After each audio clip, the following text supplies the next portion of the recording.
என் சகோதர சகோதரிகளுக்கு அஸ்ஸலாமு அலைக்கும். நாம் இந்த வீடியோவில் பார்க்க இருப்பது நம் எல்லோருக்கும் இருக்கும் ஒரு பொதுவான சந்தேகம். நாம் மறதியிலோ அல்லது தூக்கத்திலோ ஃபஜ்ர் தொழுகை உட்பட கடமையான 5 தொழுகைகளை தவறவிட்டால் என்ன செய்ய வேண்டும் என்ற கேள்வி பெரும்பாலான சகோதர சகோதரிகளிடத்தில் உண்டு. இது சம்பந்தமாக கடைபிடிக்க வேண்டிய 3 முக்கிய விடயங்களை தான் நாம் இப்போ பார்க்க போகின்றோம். பொதுவாக நாம் இரவில் நேரத்துடன் தூங்காவிட்டாலோ அல்லது அதிக வேலைப்பளுவின் காரணமாக எவ்வளவுதான் ஃபஜ்ர் தொழுகையை தொழ வேண்டும் என்ற நியத்துடன் தூங்கினாலும் அலாரங்களை வைத்து தூங்கினாலும் ஒரு சில சந்தர்ப்பங்களில் நாம் சூரியன் உதித்ததன் பின்னரே தூக்கத்தில் இருந்து எழுவோம். பின்னர் பெரும்பாலான சகோதர சகோதரிகளின் நிலை எப்படி இருக்கும் என்றால் இதன் பின்னர் நாம் ஏன் தொழ வேண்டும் என்ற எண்ணத்துடன் அவர்கள் மறுபடியும் படுக்கைக்கு சென்று விடுவார்கள் அல்லது ஃபஜ்ர் தொழுகையை கவனியாது தொடர்ந்து வழக்கமான வேலைகளை செய்வார்கள். இது மிகவும் தவறான ஒரு விடயமாகும். புகாரியிலே பதிவு செய்யப்பட்ட ஹதீஸ், அல்லாஹ்வுடைய தூதர் ஸல்லல்லாஹு அலைஹி வஸல்லம் அவர்கள் கூறினார்கள், யாராவது ஒருவர் தூக்கத்தின் மூலமோ அல்லது தொழுகையை மறந்து விட்டாலோ அவர்களுக்கு ஞாபகம் வந்ததுடன் அல்லது தூக்கத்திலிருந்து எழுந்த உடனே அதை தொழுது விட வேண்டும் என்று அல்லாஹ்வின் தூதர் நமக்கு கூறியிருக்கிறார்கள். எனவே அல்லாஹ்வின் நல்லடியார்களே, முதலாவது விடயமாக தூங்கி எழுந்த உடனே நாம் அந்த தொழுகையை தொழுது விட வேண்டும். இது ஃபஜ்ர் தொழுகையை தொழுக வேண்டும் என்ற நியத்துடன் தூங்கியவர்களுக்கு தான். ஒரு சில சகோதரர்களின் நிலை என்ன? சுபஹ் தொழுகைக்காக அவர்கள் கண்கள் தூக்கத்திலிருந்து விழிக்கப்பட்டார், இப்ப தொழுக வேணாம், அப்புறமா சூரியன் உதிச்சதன் பின்னர்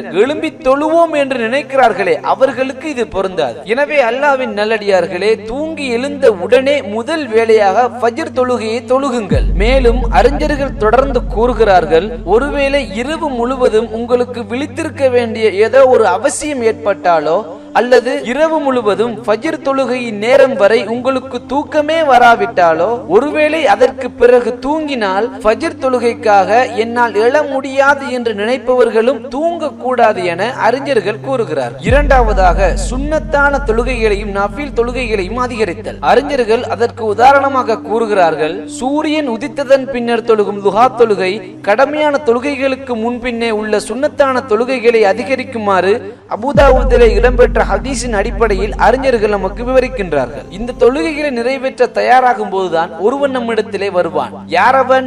அவன் தான் சபிக்கப்பட்டவனான இப்லீஸ். அவன் வந்து என்ன கூறுவான்? இப்போ ஏன் தொழ போகிறாய்? அல்லாஹ் தான் கூறிவிட்டானே தொழாதவனுக்கு நரகம் என்று. இப்போ நீ தொழுதாத்தா என்ன, தொழாட்டித்தா என்ன? அதான் நீ சுபஹ் தொழுகை விட்டு விட்டாயே, எப்படியும் நீ நரகத்திலே தானே இருக்க போகிறாய். ஏன் அநியாயமாக நேரத்தை வீண் செய்கிறாய்? ஒருவேளை வேண்டுமென்றால் இப்படி செய்வோமே, நாளை ஃபஜ்ர் தொழுகையிலிருந்து ஒரு தொழுகையும் விடாது நாம் தொழுவோமே, இப்போ ஏன் அவசரப்படுகின்றாய்? இன்னும் நமக்கு எவ்வளவோ நேரம் இருக்கின்றதே, பொறுமையாக தொழலாமே, நாளைக்கு மீண்டும் தொடங்கலாமே. இப்படியெல்லாம் உங்களுடைய உள்ளத்தினுள்ளே அவனுடைய யோசனைகளை புகுத்துவான். அவன் நாடுவதெல்லாம், அவன் விருப்பமெல்லாம் அவன் அல்லாஹ்வை நிராகரித்து விட்டான். அதுபோல நீங்களும் அவனை நிராகரிக்க வேண்டுமென்றே அவன் விரும்புகிறான். அதனால் தான் அந்த அல்லாஹ் அஸ்ஸ வ ஜல் அல் குர்ஆனிலே திரும்ப திரும்ப கூறுகிறான், இன்னஹு லகும் அதுவும் முபீன், இன்னஹு லகும் அதுவும் முபீன், அவன் உங்களுக்கு பகிரங்க எதிரி என்று. எனவே யா அல்லாஹ், எங்கள் அனைவரையும் நீ ஷைத்தானின் சூழ்ச்சிகளை விட்டும் பாதுகாப்பாயாக. எனவே அல்லாஹ்வின் நல்லடியார்களே, மூன்றாவதாக ஃபஜ்ர் தொழுகையை விட்டதை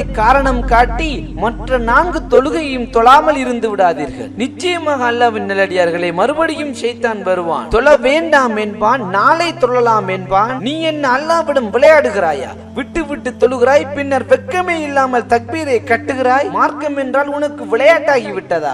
ஒன்று தொடர்ந்து தொழு அல்லது தொழாதே, இப்படியெல்லாம் கூறுவான். அல்லாஹ்வின் நல்லடியார்களே, அல்லாஹ் எம் அனைவரையும் பாதுகாக்க வேண்டும். ஒரு சில சகோதரர்களிடம் நீங்கள் ஏன் தொழவில்லை என்று நான் கேட்ட கேள்விக்கு அவர் கூறிய பதில் என்னவென்று தெரியுமா? தொழுகையை என்னால் விட்டு விட்டுத்தான் தொழ முடிகின்றது, தொழுகையை தொடர்ச்சியாக என்னால் தொழவே முடியவில்லை. அல்லாஹ் தான் கூறியிருக்கிறானே தொழுகையை விட்டு விட்டு தொழுதால் நரகம் என்று. அப்போ அல்லாஹ்வின் நல்லடியார்களே, தொழுகையை மொத்தமாக விட்டால் மட்டும் பாவம் இல்லையா?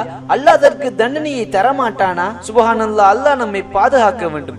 எப்படியெல்லாம் இந்த ஷைத்தான் நம்மை வழிகெடுக்கின்றான். அல்லாஹ்வின் நல்லடியார்களே, ஃபஜ்ர் தொழுகையை விடுவது ஏனைய தொழுகைகளை உறுதியாகவும் உள்ளச்சத்துடனும் தொழுது அல்லாஹ்விடம் அதற்காக பாவ மன்னிப்பு தேடி அவனிடம் நெருங்க வேண்டும் என்ற ஒரே காரணத்துக்காக இருக்க வேண்டுமே தவிர, அந்த ஃபஜ்ர் தொழுகையை விட்டது மற்ற அனைத்து தொழுகைகளையும் விட வேண்டும் என்ற எண்ணத்தை உங்கள் உள்ளத்தில் ஒருபோதும் ஏற்படுத்தி விடக்கூடாது. எனவே நண்பர்களே, இந்த இடத்தில் ஒரு ஒரு விடயத்தை குறிப்பிட வேண்டும் என்று நான் எண்ணுகிறேன். அல்லாஹு ஆலம், அல்லாஹ்வே அறிந்தவன். ஷைத்தான் நம்மளுடன் எப்படி போராடுகிறான் என்றால், அவன் எத்துணை முறை தோற்றாலும் எத்துணை முறை பலவீனப்படுத்தப்பட்டாலும் அவன் மறுபடியும் வந்து நம்மை வழிகெடுப்பதையே ஒரு குறிக்கோளாக வைத்து நீங்கள் மரணிக்கும் வரை திரும்ப திரும்ப செய்து கொண்டே இருப்பான். அதில் அவன் வெறுப்படைவதும் இல்லை, களைப்படைவதும் இல்லை. இந்த போராட்டம் நீங்கள் மரணிக்கும் வரை தொடர்ந்து கொண்டே இருக்கும். எனவே அல்லாஹ்வின் நல்லடியார்களை, நாமும் அல்லாஹ்வின் அருளின் மீது பூரண நம்பிக்கை வைத்து இந்த சபிக்கப்பட்டவனான இப்லீஸுக்கு எதிராக நாம் போராட வேண்டும். எத்துணை முறை அவன் நம்மளை தோற்கடித்தாலும் சரி, அவன் எத்துணை முறை நம்மளை பலவீனப்படுத்தினாலும் சரி, ஒருபோதும் ஒரு காலமும் நீங்கள் போராடும் தன்மையோ அல்லது அல்லாஹ்வின் அருள் மீது நீங்கள் வைத்திருக்கும் நம்பிக்கையை ஒருபோதும் இழந்துவிடக் கூடாது. ஏனெனில் இப்லீஸின் மிகப்பெரிய ஆயுதமே அல்லாஹ்வின் அருள் மீது நாம் வைத்திருக்கும் நம்பிக்கையை முறியடிப்பதுதான். எனவே யா அல்லாஹ், ஷைத்தானின் சூழ்ச்சிகளை விட்டும் எங்கள் அனைவரையும் நீ பாதுகாப்பாயாக. எனவே நண்பர்களே, இந்த வீடியோ தொடர்பான உங்க எல்லா கருத்துக்களும் இங்கே வரவேற்கப்படுகின்றது. சப்ஸ்கிரைப் செய்யாத சகோதர சகோதரிகள் சப்ஸ்கிரைப் செய்துவிட்டு அது நோட்டிபிகேஷன் பெல்லையும் அழுத்தி விடுங்கள். எனவே இன்ஷா அல்லாஹ் அடுத்த வீடியோவில் உங்களை சந்திக்கும் வரை பாரக்கல்லாஹு லி வலக்கும். வஸ்ஸலாமு அலைக்கும் வரஹ்மத்துல்லாஹி வபரகாத்துஹு.